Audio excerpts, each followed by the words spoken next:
Hi friends, actually இன்றைக்கி வந்துட்டு 25th July ஆயிடுச்சு. என்னடா 1 மணிக்கு போய் ஷூட் பண்ணிகிட்ருக்கா அப்படின்னு நினைக்காதீங்க. நைட் ஆகிடுச்சு. என்னென்னா 12:30 வரைக்குமே எனக்கு ஆஃபீஸ் இருந்துச்சு, ஒர்க் இருந்துச்சு ரொம்ப இன்றைக்கி. அதனால் வந்துட்டு இன்றைக்கி ஆகிடுச்சு. நான் 12 மணிக்கே உங்கள் எல்லாருக்குமே ஹாய் சொல்லிடணும் அப்படின்ட்டு இருக்கேன். ஏன்னா இன்றைக்கி நான் வந்துட்டு ஆக்சுவலாக யூடியூப்லேருந்து சொல்லியிருந்தாங்க இந்த மாதிரி இன்றைக்கி டேவோட vlog வந்துட்டு அனுப்ப சொல்லி. ஸோ அதனால வந்துட்டு எடுத்துகிட்ருக்கோம். அண்ட் அஸ் யூஷுவல் இப்போ தான் சாப்பிட்டு முடிச்சுட்டு சாக்லேட் சாப்பிட்டுட்ருக்கேன். ஸோ உங்கள் எல்லாருக்கும் ஹாப்பி சாட்டர்டே, ஹாப்பி வீக்கெண்ட். இப்போ ஆக்சுவலி ரொம்ப லேட் ஆகிடுச்சுன்றனால இதோடு க்ளோஸ் பண்ணிவிட்டு குட் நைட் சொல்லிக்கிறேன். காலையிலேருந்து நான் என்ன பண்ணுறேன்றதை பார்க்கலாம். Hi friends, good morning. இப்போ வந்துட்டு ஆக்சுவலி கஞ்சி தான் பண்ணிகிட்ருக்கேன். உங்களுக்கு ஆல்ரெடி ரெசிபி போட்டிருக்கேன், ஓட்ஸ் கஞ்சி. இதை சாப்பிட்டுட்டு காலையில் சிம்பிள் பிரேக்ஃபாஸ்ட் தான். ஆக்சுவலி எனக்கும் இந்த கஞ்சி சாப்பிட ரொம்ப பிடிக்கும், ரொம்ப ஹெல்த்தியும் கூட, அதே நேரத்தில் ரொம்ப டேஸ்டியாகவும் இருக்கும். ஸோ அதனால தான் இது. ஓகே, இது ரெடியாக ஒரு 5 minutes போல் தான் ஆகும், அதுக்குள்ளே ரெடி ஆயிரும். ஸோ இப்போ நான் உங்களுக்கு வந்துட்டு இதோட ரெசிபி போட்டிருக்கேன், நீங்கள் வேணால் செக் பண்ணிக்கோங்க. இப்போ நான் என்ன பண்ண போகிறேன் அப்படின்னு பார்த்தீங்கன்னா, நான் போயிட்டு இன்றைக்கி வீடியோ வந்துட்டு எடிட் பண்ணி முடிக்கலை. ஸோ அதனால் அதை பண்ணிவிட்டு வீடியோ அப்லோட் பண்ணிவிட்டு பிரேக்ஃபாஸ்ட் எடுக்கணும். அதுக்கப்புறம் நான் என்ன பண்ணுறேன்றதை காட்டுறேன்.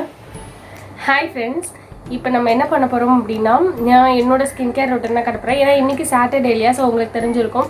சாட்டர்டே அப்படின்றப்ப தான் நம்மளுக்கு வந்து நல்லா டைம் இருக்கும், ஸ்கின்னுக்கும் சரி ஹேருக்கும் சரி என்னென்ன பண்ணிக்கலாம் அப்படின்றதுக்கு. ஸோ அதனால இது ஒரு வீக்கெண்ட். இந்த சாட்டர்டே வந்து நான் என்ன ஸ்கின்க்கு பண்ண போகிறேன் அப்படின்றது காட்ட போகிறோம். ஆக்சுவலி ஃபேஸ் வந்து நல்லா வாஷ் பண்ணிவிட்டு வந்தாச்சு. நல்லா எப்பயுமே எது பண்ணுறதுக்கு முன்னாடியும் ஃபேஸ் வாஷ் பண்ணிக்கோங்க. அண்ட் நீங்கள் அதுக்கப்புறம் எந்த ப்ராசஸும் பண்ண போகிறதில்ல, மேக்கப் தான் போட போகிறீங்க, இல்லை மேக்கப் போடல வீட்டில் அப்படியே இருக்க போகிறீங்கன்னா டோனர் அண்ட் மாய்ஸ்சரைசர் யூஸ் பண்ணிக்கோங்க.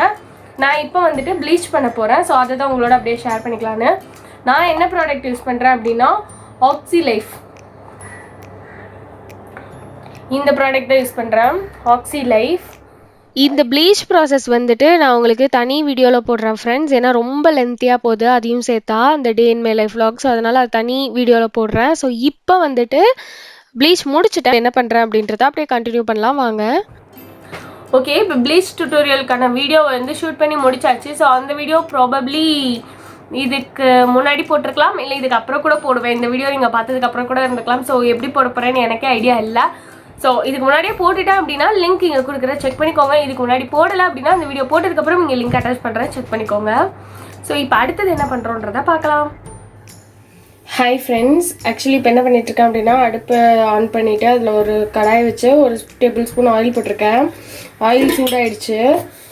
இப்போ இதில் வந்துட்டு கடுகு,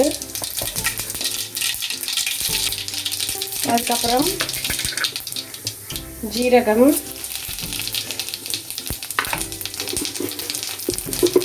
அதுக்கப்புறம் உளுத்தம்பருப்பு இதை போட்டுக்கலாம்.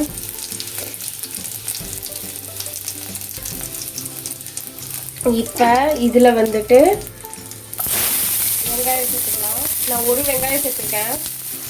இப்போ வந்து வெங்காயம் நல்லா வதங்கட்டும், ஒரு 1 or 2 minutes நல்லா வந்து வதங்கட்டும். அதுக்கப்புறமா நம்ம வந்து கத்திரிக்காய் சேர்த்துக்கப்புறம் என்ன பண்ணுறோம் அப்படின்னா, கத்திரிக்காய் காரக்கறி. இது நான் உங்களுக்கு ஆல்ரெடி ஷேர் பண்ணிட்டேன்னா இல்லைன்னு தெரியல. ஸோ நான் உங்களுக்கு ஷேர் பண்ணியிருக்கேன். ஸோ இது இப்போ வதங்கிருச்சா, இப்போ இதில் நம்ம கத்திரிக்காய் சேர்த்துக்க போகிறோம்.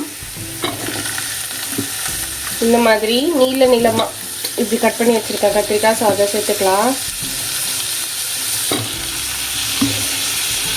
ஒரு 4 பெரிய சைஸ் கத்திரிக்காய் இருந்துச்சு. ஸோ அதுதான் ஒரு 4 பெரிய சைஸ் கத்திரிக்காய் இருந்துச்சு. ஸோ அதுதான் வந்துட்டு நான் அப்படி கட் பண்ணி சேர்த்துருக்கேன். இப்போ இதையும் சேர்த்து ஒரு 1 minute சாட்டே பண்ணிக்கோங்க. அம்மா வந்து குழம்பு செஞ்சுட்டாங்க, சாம்பார். ஸோ அதனால அது வந்து நான் வீடியோ எடுக்கலை, முள்ளங்கி சாம்பார். ஸோ அது செஞ்சுட்டாங்க. அண்ட் அப்பாவுக்கு வந்துட்டு ஏன்னா காலங்கத்தாலேயே வந்துட்டு அப்பா ஆஃபீஸ் கிளம்பும்போதே கொடுக்கணுன்றதுனால அதை செஞ்சுட்டு கொஞ்சமாக கேரட் செஞ்சுருந்தாங்க. கேரட்டில் இவ்வளோ தான் பேலன்ஸ் இருக்குது. ஸோ அதனால் அதுவும் அது கூடவே சேர்த்து இப்போ நாங்கள் இந்த கத்திரிக்காய் காரக்கறி இதுவும் வச்சு சாப்பிட போகிறோம் மத்தியானத்துக்கு. ஸோ இது வந்து ஒரு நிமிஷம் நல்லா சாட்டே ஆனதுக்கப்புறம் காட்டுறேன். இப்போ 1 நிமிஷம் சாட்டே ஆயிடுச்சு. இப்போ வந்துட்டு இதெல்லாம் மஞ்சள்தூள் சேர்த்துக்கலாம். இம்யூனிட்டி இதுக்கு வந்துட்டு கிருமி நாசினி அதுக்கு வந்துட்டு ஆக்சுவலி மஞ்சப்பொடி வந்து ரொம்ப நல்லது. ஸோ மஞ்சப்பொடி சேர்த்துட்டு இது கூட நம்ம ஸ்பைஸ் பவுடர்ஸ் எல்லாமே சேர்க்க போகிறோம். எல்லாமேனா ஒன்றும் பெருசாக இல்லை, ரெட் சில்லி பவுடர் மட்டும்தான். அண்ட் உப்பு சேர்க்க போகிறோம். இதுக்கு வந்து உங்களுக்கு எவ்வளோ காரம் தேவையோ அதுக்கேற்ற மாதிரி போட்டுக்கோங்க. ஆக்சுவலி இது பேரே காரக்கறி. ஸோ அதனால் ஒரு டேபிள் ஸ்பூன் போடுறேன். 1 டேபிள் ஸ்பூன் போட்டுக்கிட்டேன். ஸோ இது கூட இந்த ரெசிபிக்கு தேவையான அளவுக்கு உப்பு இதையும் சேர்த்துக்கிறேன். சேர்த்துட்டு இது நல்லா ஒரு நிமிஷம் சாட்டே பண்ணிக்கோங்க. மசாலாவோட பச்சை வாசனை போகிற வரைக்கும் வதக்கிக்கலாம். அதுக்கப்புறமா 1 நிமிஷம் போல் இப்படி வதக்கினதுக்கப்புறம் நம்மளோட பச்சை வாசனை எல்லாம் போயிருக்கும் மசாலாவில். அதுக்கப்புறமா இதுக்கு தேவையான அளவுக்கு தண்ணி ஊற்றிக்கோங்க.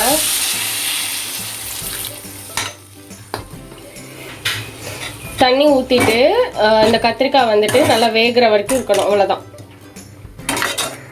இது வந்து ரொம்ப நேரம் ஆகாது, ரொம்ப ஈஸி தான். இப்போ இது நல்லா கொதிச்சு கெட்டியானோன்னு காட்டுறேன். ஓகே, இப்போ பார்த்தீங்கன்னா நல்லா க்ரீமியாக ரெடி ஆகிடுச்சு. நான் ஸ்டவ் இப்போ தான் ஆஃப் பண்ணிட்டேன்.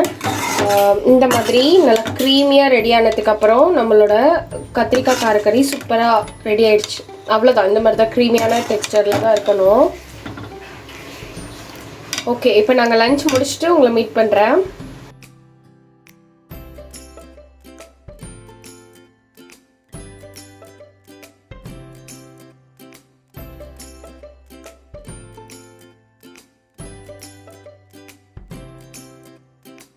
ஹாய் ஃப்ரெண்ட்ஸ், இப்போ பார்த்தீங்கன்னா ஈவினிங்கு நான் என்ன பண்ண போகிறேன் அப்படின்னா பால்கோவா செய்ய போகிறேன். உங்களுக்கு இது வந்து இன்னொரு வீடியோவில் வந்துட்டு ரெசிபியாக வரும். ஸோ இப்போ வந்துட்டு சும்மா என்ன பண்ணுறேன்றதை மேலோட்டமாக காமிச்சிடுறேன். பட் ஆனால் original traditional palkova recipe, instant கிடையாது, ட்ரெடிஷ்னல் தான், டைம் எடுக்கும். பட் ஆனால் வந்துட்டு அது இன்னொரு தனி வீடியோவாக வரும். ஸோ அதில் பார்த்து பர்ஃபெக்டாக தெரிஞ்சுக்கலாம். இப்போ நம்மளோட சூப்பரான பால்கோவா செம்மையாக ரெடி ஆகிடுச்சு. செம்மையாக இருக்குது, பார்க்கும் போதே அப்படியே டெம்டிங்காக இருக்குது.